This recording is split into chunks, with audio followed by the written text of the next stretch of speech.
Bem, então, boa noite mais uma vez, né?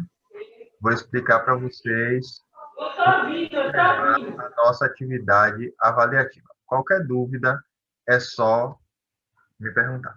O que é que acontece? Eu vou fazer um formulário Google, certo? E colocar o link lá para vocês. Como será isso? No dia 17, pelo que eu estou... deixa eu adiantar outra coisa aqui. Pelo que eu estou vendo, eu vou ter que fazer como nas outras disciplinas anteriores, em que a gente tinha 2 aulas por semana. Por quê? Porque senão vai passar do Natal, certo? Então, eu vou ter que dar 2 aulas por semana, certo? Então, o que é que a gente pode fazer? Pode ser na terça e na quinta,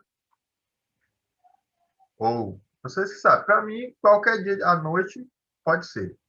Segunda, terça, quarta, quinta. Eu estou colocando assim dias intercalados para ficar mais tranquilo para vocês, não ter 2 aulas seguidas, terça e quarta. Mas se vocês quiserem, certo? Porque eu já queria dar outra aula essa semana. Essa outra aula que eu vou dar, né? Já seria o quê? Dia Para 5? mim tá bom na terça e na quinta. Exato. Terça e quinta. A gente já poderia. Perdi, tu tava falando o quê, Eduardo? Hã? Tu tava falando o quê? Para mim também tá bom, terça e 2 quinta. aulas por semana, porque senão vai passar do Natal a disciplina. Entendeu? Mas quais seriam os dias? Exato, aí a gente está escolhendo. Terça já está certo. Quinta, certo? O que é que vocês acham? Eu acho bom terça e quinta. Não é É legal. Pra mim, dia de quinta fica complicado. dia de quinta. Então, terça e quarta? Pode ser. Pode ser. Quarta? Para mim tá bom. Então, vamos deixar mesmo horário, terça e quarta, certo? Esse quarto é melhor. Isso, porque a gente vai agilizar para não ficar até o Natal fazendo essa disciplina. São 15 aulas, né? Essa é a terceira aula, não é isso? Então, 12. E aí a gente tem que fazer... Ô, Eduardo, deixa eu te falar. Oi. Eu não assisti a aula online, a primeira. Eu tenho que assistir lá no YouTube e comentar, né? Isso, exatamente. Para eu ver seu nominho lá e eu anotar aqui. Exatamente. Não. Então, a gente faz assim. Agora vamos falar sobre a atividade. A atividade é simples, certo? É o Google Formulário. Como é que é isso? Eu vou fazer uma prova de assinalar e questões abertas e vou colocar o link no grupo de vocês, certo? Aí vocês, para responder, só precisa colocar o e-mail de vocês, porque a correção vai para o e-mail, entendeu? Vocês já sabem a nota de vocês. Quando eu corrigir, aí já cai no e-mail de vocês, certo? Então, vocês vão botar o e-mail, o nome de vocês e responderem a prova. Só que tem um detalhe, né? Porque é uma prova que vocês vão fazer em casa. Vocês podem acessar o que quiserem, podem pesquisar, olhar na apostila, fazer o que quiserem, não tem problema, certo? Só que eu preciso limitar um tempo. Então, o que é que acontece?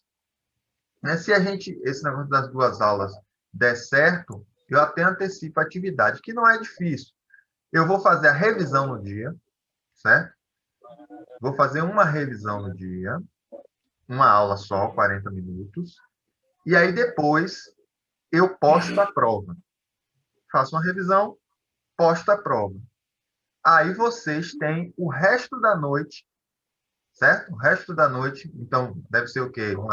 Das 8 até as 10, vou botar até as 11 para responder e me enviar. As pessoas que não me enviarem nesse período, porque mesmo quem tem internet ruim, pode fazer o formulário, porque não pesa nada, certo? Então tem que ficar atento a isso. Eu vou colocar essa explicação lá no grupo para todo mundo saber. Aí quem não enviar até o horário determinado vai receber menos pontos, porque, né, vai demorar muito. Então vocês vão ter Boa noite. mais ou menos para boa noite.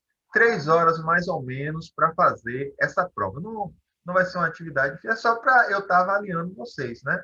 Vai ser questão de assinalar. Eu estou pensando em colocar 10 questões, 7 de assinalar e 3 abertas. Só, entendeu? E vocês vão responder rapidinho, aí no final você coloca enviar, eu recebo aqui, corrijo e dou a nota já para vocês da prova, certo? São 10 questões, cada questão vai valer 1 ponto, tranquilo, certo? É assim que a gente vai fazer as avaliações deste período. Por quê? Porque eu preciso avaliar vocês e avaliar vocês dando maior quantidade de pontos para frequência e participação fica difícil, porque nem todos participam, então seria injusto eu estar avaliando por frequência e participação. É lógico que quem frequenta ou assiste o vídeo, eu estou anotando. Esses serão mais pontuados do que os que assistem menos, né? Não importa se você está assistindo aqui agora ou se vai assistir no YouTube depois, não tem problema, certo? O importante é que você faça uma das duas mídias aí, ou a aula ao vivo, né? Ou a aula offline, não tem problema, certo? Então, é simples, a atividade será assim. Então, se a gente tiver aula se a gente tiver, não, a gente está marcando para amanhã, né? Dia 4, a outra aula. Então, pronto. Amanhã, 7 horas, outra aula, certo? Ok. Aí, amanhã eu acho que, porque seria aula dia 3, aula dia 10, prova 17. Se amanhã tiver aula, a gente pode fazer a avaliação dia 10. Mas não se preocupem, não. Eu vou fazer uma revisão dia 10. Quando der 7 horas dia 10, eu faço a revisão e deixo vocês fazendo a prova. E aí, pronto. Vocês enviam para mim a hora que vocês quiserem do dia, né? Daquele dia que a gente fizer a prova. Né? Até o fim da noite lá, vocês me enviam a prova sem problema nenhum. Certo? Então, vamos à aula de hoje.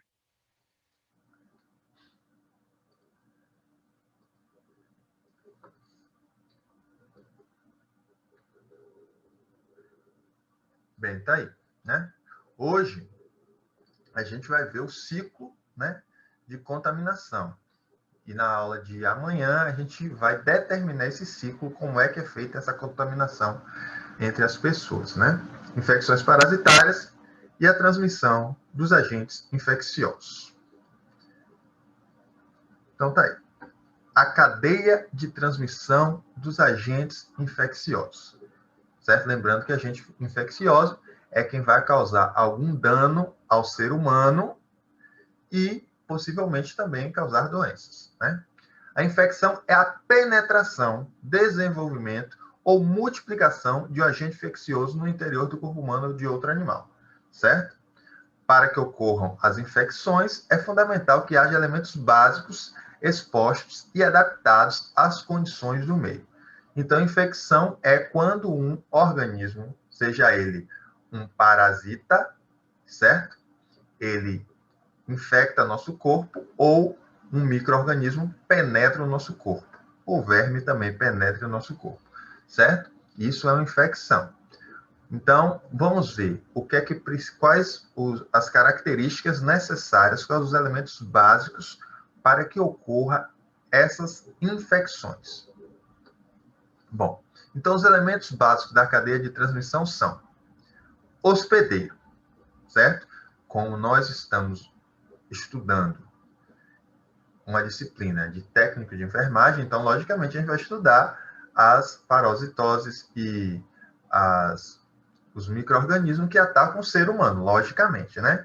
Mas vocês sabem que outros animais também são infectados por doenças, certo? Então, o que acontece? O ser humano é o hospedeiro, certo? Ele é o hospedeiro. Definitivo, final, né?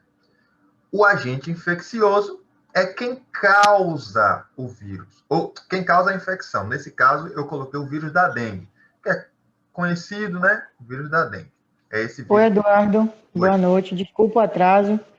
É que eu estava em Jequié com minha filha que foi operada. Desculpa o atraso, viu? Tá certo. Tá bem? Tá. Graças a Deus correu tudo bem. Operou de vesícula. É isso aí. Então... Desculpa interromper a aula também, mas eu tinha que falar o motivo do atraso. Tá desculpado. Tá bom? Um abraço. Ok. O hospedeiro é o ser humano E o agente infeccioso é o vírus, é o verme, é a bactéria, é o protozoário. Certo? Nesse caso, eu dei o exemplo do vírus da dengue. O ambiente. É fundamental que você, técnico de enfermagem, saiba identificar os ambientes onde se desenvolvem esses agentes infecciosos. No caso da dengue, a gente já teve várias campanhas contra a dengue, então a gente já está sabendo que é a água parada. É o ambiente onde este vírus não, né? No caso, o vetor do vírus, que a gente vai ver por último aqui, gosta de se proliferar. É na água parada. Nós sabemos, é o ambiente que ele gosta. Então, se você tem em casa, né, algumas, sei lá, gosta de tomar tem umas garrafas de cerveja, bota no quintal a cerveja em pé, vai acumular água. É foco de dengue. Né? Se você está fazendo uma reforma na sua casa, tem umas latas de tinta lá e deixa foco de dengue.